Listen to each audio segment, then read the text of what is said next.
So please give a big warm welcome to Agatha from Dano.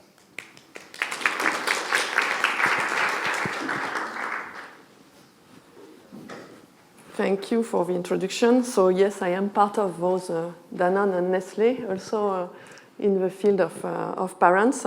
And I share with you the passion of insights and the passion of transformation of the function to make it up to date and to really drive the business transformation, not just insights, but overall the business transformation.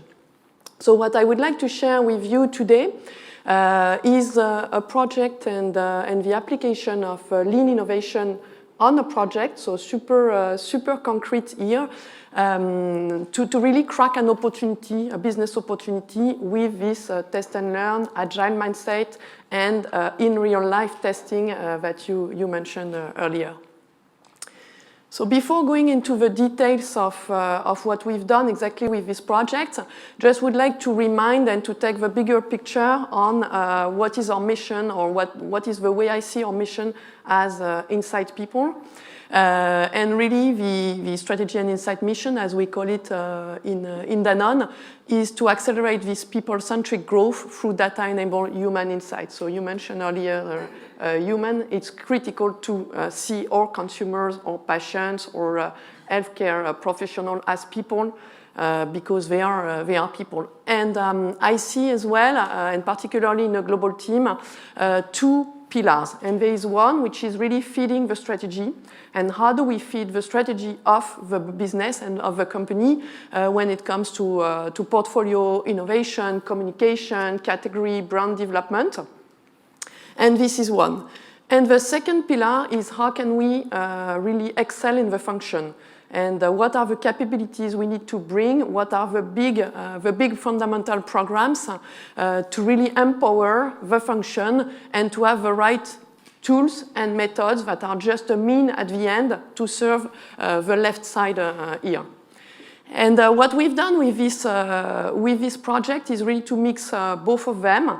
It was really important for me to crack the way we can gather insights quicker, closer to real life, and with a test and learn mindset. And this is why we put in place lean innovation. But to be honest, we didn't really know how to do it. So we had also to try and to see how it can work. And what I'm going to present is what we've done. It's not necessarily what we would do again for the next time, but we learned from that on what can we put in place, because of course each topic is unique as well. So really putting this lean innovation principle, mindset, methods crossed with a business topic, which is in our case here healthy aging, which is a business opportunity we identified as a company that we want to crack. So just to give you a bit of context, and after we will not really go into the detail of the opportunity, but it starts with a business opportunity. The world is aging. By 2050, we will have more than 2 billion 60 plus, which was in 2015, 900 only. So we have an aging population, and with aging comes a lot of beautiful things for families, for society as well, but it comes as well with health. And as WHO defined healthy aging, it's the process of developing and maintaining functional ability that enables well-being in older age. And being Danone, having strong assets and having nutrition at the heart of our strategy, we see a fit. Of course, we are not the only one. There are not really big dominant players, but there is a sense of urgency for us to crack this opportunity and on a field that we don't know a lot, to be honest. Hence the idea of using this lean innovation approach to crack this opportunity. So I will start with the mindset. I think we got a lot on mindset earlier, but very concretely, to drive lean innovation projects, the mindset is critical, and it has to be a shared mindset. It cannot just be a one-person mindset. It should come from at least the cross-functional team, but also a kind of a cultural shift if needed in the company. So the first one and the critical one is that we love a problem and not the solution. So we have a tendency to very, very quickly jump into the solutions. But if we want the solution, so the real one, the one that will solve the consumer pain point, we need to start really, really understanding the problem and really fall in love in the problem and then build the solution based on this problem. The second one is that we need to be interested in learning, and I guess you are in this room people who really look for learnings. Ooh, so we lost it. So learnings, and that's the principle of lean innovation. We test, we learn something, we retest because we have a new hypothesis, etc., and we will see it in practice on the project of healthy aging. Another point, which is something we didn't fully crack yet, I think, but it's super important to study what people do and not only what they think or what they say. Using, I would say, traditional methods, we get a lot of things that are claimed. There is sometimes a difference with the real action, which is not necessarily, I mean, it's not that the consumer are lying, it's just that they are not realizing what is the difference between the claim and the real action, and that's why it's interesting to check what they do in real life. And the last point to put some lean innovation projects in place, is really to collaborate cross-functionally. And you will see it in practice, but that's a very important one as well. So let's move on to the process and tools we used in this project. So as I said, a big opportunity. In this opportunity, we really want to be consumer-centric, so deep dive into the consumer pains and gains, and we want to do it fast. So it has been a 10-week process that we co-built with the countries, of course, so being in a global team, critical to be close to the countries, with a cross-functional team, with R&I people, so R&D, marketing, UX, and supply and CNP. Quite important, and you will see it later. We also used key suppliers and external partners to feed us in our development. So I mentioned a lot lean innovation already, but what are the key important elements of the methodology?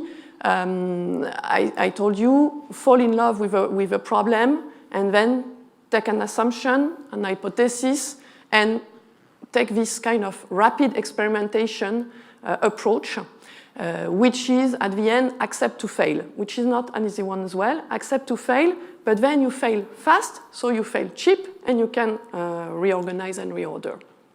What we are using as well, I'm sure you are familiar with the business model Canvas, but this is what we use as a kind of a critical tool during the entire project, starting with the customer profile. Who are our customer? What are their pains? What are their gains? And how do we describe them as people and as personas? And that's the discovery phase. To then go to the value proposition and to test the solution that we come up with. So as I said, you start with an idea. The idea is translated into an hypothesis. From this hypothesis, you will design an experimentation. You run the experiment, and then, depending on the results of the experiment, you will pivot or you will persevere in the direction to always improve. So very busy slide here, but just to give a big picture, and we will go more in details on what we've done exactly during those different phases. And when I'm saying we, the credit goes entirely to my team because I pushed to have this kind of approach, but I am not the one who led the entire process. The team did, and when I'm saying the team, it's the one who led it, in my team being inside, but also the cross-functional team with whom she worked with, and the agencies we worked with as well.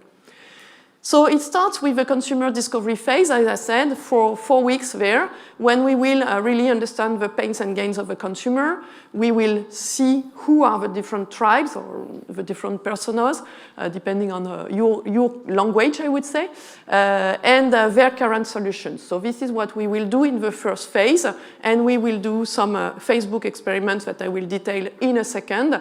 But we will complement, and that's also the approach of being agile. It's always complementing the different questions we have with the different methods we have at hand as well. Always agile with some consumer interviews done by the team. So really connecting directly with the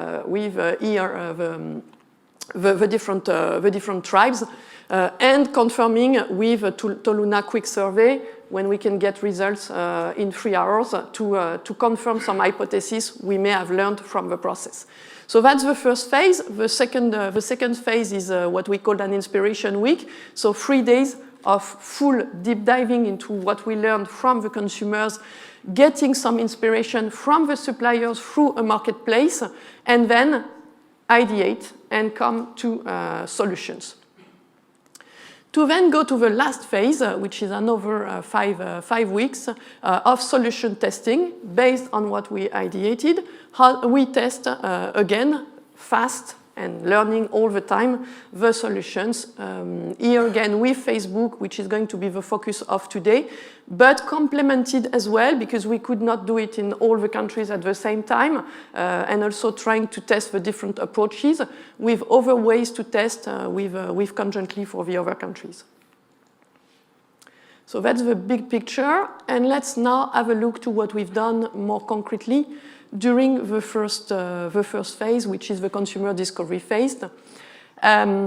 So it starts with building the team.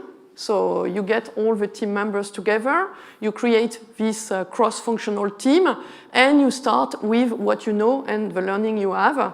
We also have a very good knowledge management system where you can already grab all the information you have on the topic, really immerse all the different people from the cross-functional team into that to start crafting the hypothesis using also the trends we can see to then really put it on Facebook, I will show you, and then gather the learnings from what you post on Facebook, the way the real-life consumers are responding to it, to then complement with what I said earlier, complement with qualitative interviews if you want to deep dive a little bit more in what you don't get from the answer that was more quantitative, and then quantify the tribes through Toluna. So at the end, collecting data to create your customer profiles and your personas.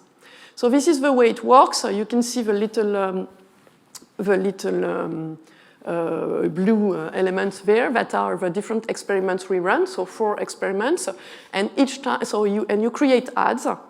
And here you can see we are changing the images, we are changing the very first headline to understand what resonates most with different people. And because this is Facebook, at the end you get the analysis of the demographics and some elements on who they are to see how they react.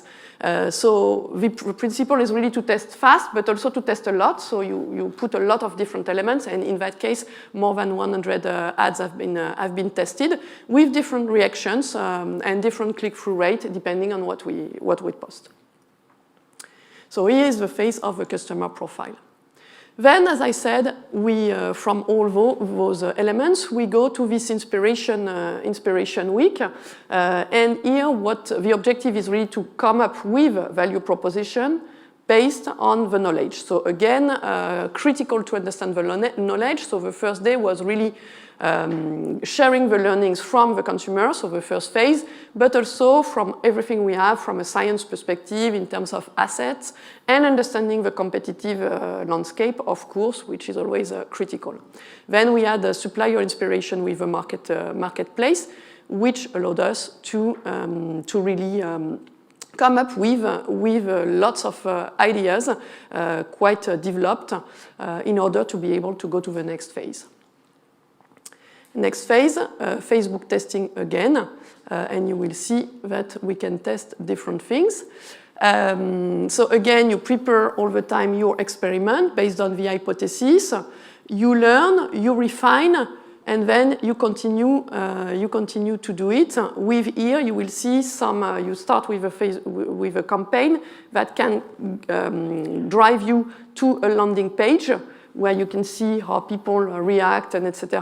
On which they can click, and you can also link it to surveys if you want to know a little bit more. You've been interested by this proposition. What was the most interesting thing for you, and where would you buy it, etc. etc. So you collect the data, and you can identify the winning propositions. And as I said, as we are evolving through the process, we start with kind of single value proposition ideas. This is the first experiment. We learn from it. Then we go to more improved solutions and increasing as well, putting it more in a range approach, while we were more in a mono-product approach for the first experiments, to then even input in the last experiment some price elements to see if there is a sensitivity to the price with higher price and lower price to understand the attractivity at the end. Ooh. Weird slide. It's something is missing, but okay. So what we are analyzing as KPI is really the click-through rate, and this is the way we progress all over the time. And we have a look as well on who is really clicking on the landing page, and that can go to until clicking on the product and conversion, which in that case was, would you be interested to learn more about this product, because we didn't have a product in real life. So if you want to do that, this is the way it works, and this is what you can reproduce. First, you create ads. So you use you create a Facebook page, and then you use Facebook ad account to create the ads, and then from these ads you can redirect to a web page. So we used here Insta page. I'm pretty sure there are other options, but you can use a page where your consumer or your people you are investigating are going to land to then see what they are going to click on. And you can also have a questionnaire within that, which is here the type form that we used. You can even go further, depending on your project and your ability as well to deliver potentially prototypes, which is on creating a shop, and then you will land into the product page, and you will be able to say, put it in the cart, and then the consumer can really buy it. And this is the best, I would say, the best KPI you can have, which is the real conversion to the buy now button. Which is not what we've done in this project, because we didn't. I mean, we were using the brand, and we didn't want to be deceptive. But we've done it in other projects, so that can be done definitely.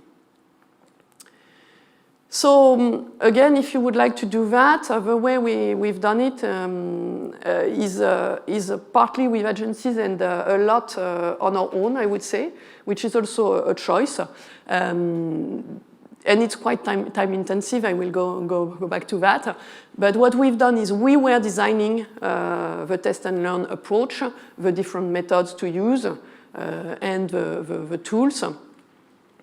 And we were developing I would say, the content, but then we had an agency helping for the setup of Facebook ads, to create the ads, to link it to the survey, to do the design of it, etc., and also to have a bit of thinking partnership on the assumptions to test. As I said earlier, it's not one single solution. It's really about the mindset and the ability to quickly run experiments, get results, and build on those results. But it has been complemented with other tools. And again, for me, the tools are really a mean, not the end. So everything can be used as soon as you design what is needed for your project.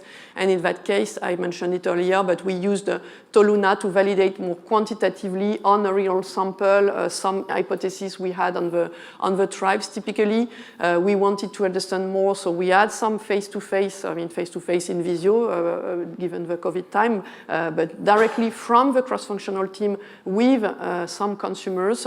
And we used as well a very agile idea screener that we designed with conjointly to be able to do it in parallel in the other countries to really see where it was resonating. And the interesting thing is that I'm a believer on real life. For this kind of exercise, what we saw is that the results from the screener were very close to what we had in the real life, which is also reassuring on the more traditional ways to test. So what did it allow for us? So first of all, we went quite fast to crack some propositions here. And we really understood the tribes, the jobs to be done, the pains, the gains. And we've been able to identify what we still call initial value proposition because we didn't develop the product, the full product, packaging and co. And the way we are working is that this allowed us to have the countries submitted their business plan for this project into our system. And this is what was I would say successful because it ends up into very concrete projects for the teams. If I share a bit with you the key success factors, first of all, it's the mindset. I mean, I think I repeated quite a lot, but that's the most important thing. Really starting with the mindset. It's time consuming, so you need to allocate dedication, and in our case it was 2 days a week. You need to have it cross-functional. Why? I mean, we had some other experiments in the past with the same kind of approach, and typically we were not involving the supply part and the CNP part, so cycle and procurement. And at the end, we were going very far in the propositions that we would never be able to produce. So this was a kind of a missing part that we pivot for this one. It's super critical to have this cross-functional team from the beginning. And as I said, you can use some external support because it's quite intensive, and there are some elements that we do not really master. I mean, being in a global team, we didn't have a very strong digital team in terms of ads buying. I guess in locals it can be very different, and you can use the local teams that master this. And of course, you need to have the resources available. Other criteria for success is really thinking hypothesis. Build your hypothesis, design those hypotheses, translate it into consumer elements and into your value proposition, and be open to use diverse tools. Do not stick to just one. The diversity of tools helps as well, depending on the project, what you need to validate as an hypothesis. And then a bit of a warning as well for the real testing, and particularly the one in Facebook. You still need to have something that is interesting enough, I would say, as an entry point for the consumer. We've done different projects. Depending on the nature of a project, the attractivity to answer is very different. We've done it for patients with cancer, and there it was super high because, of course, it's highly targeted. This is something on which they have a critical need, and then you can have a very good reaction, and then with people saying, yes, you can contact me whenever you want if you want to get more insights from me. If you are on a very broad topic, you may have a lower response, but again, you learn from that.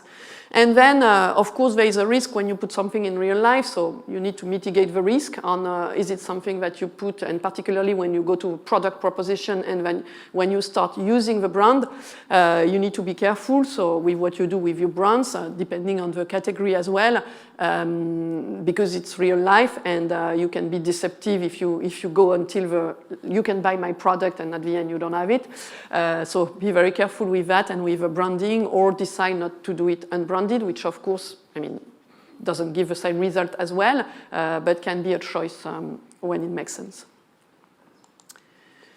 So I think this is what I wanted to share, and I really invite you to join this journey if you are not doing it yet, but really be in this mindset of test and learn, because at the end it works and it allows us to be faster in innovation.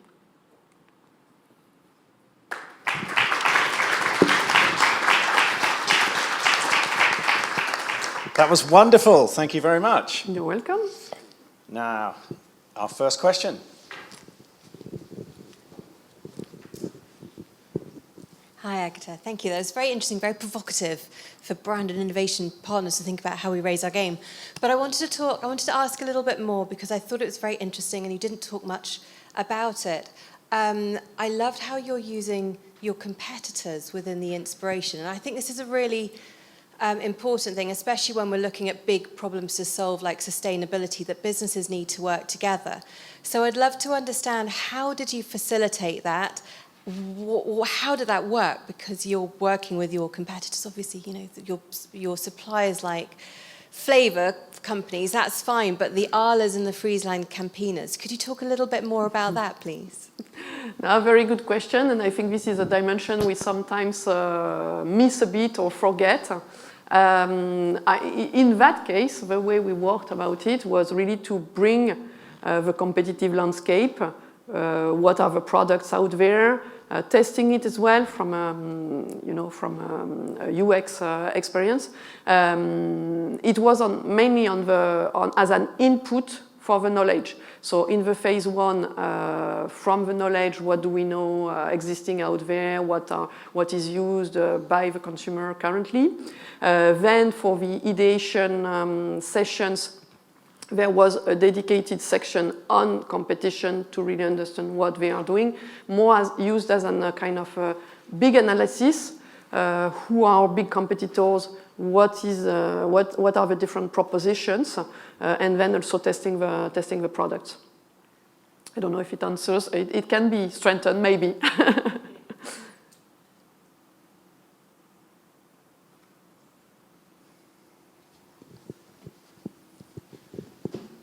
Hi, Agatha. Thanks for sharing your mindset on a problem. That was a personal eye-opener for me.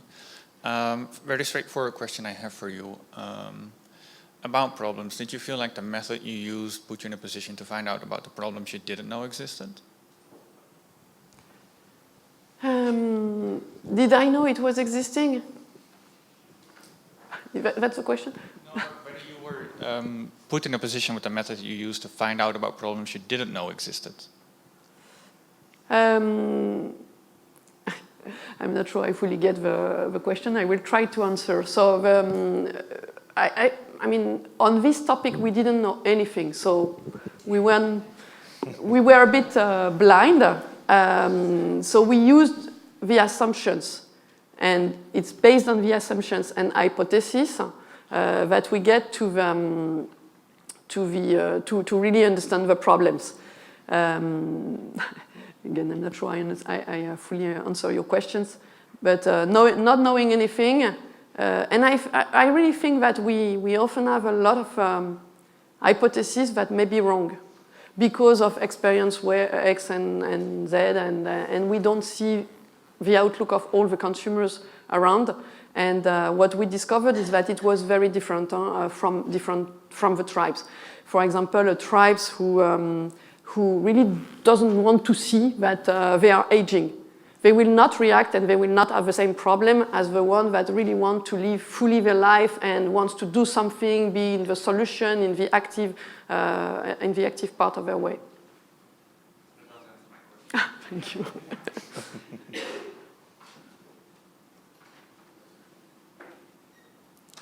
Any further questions? Yeah.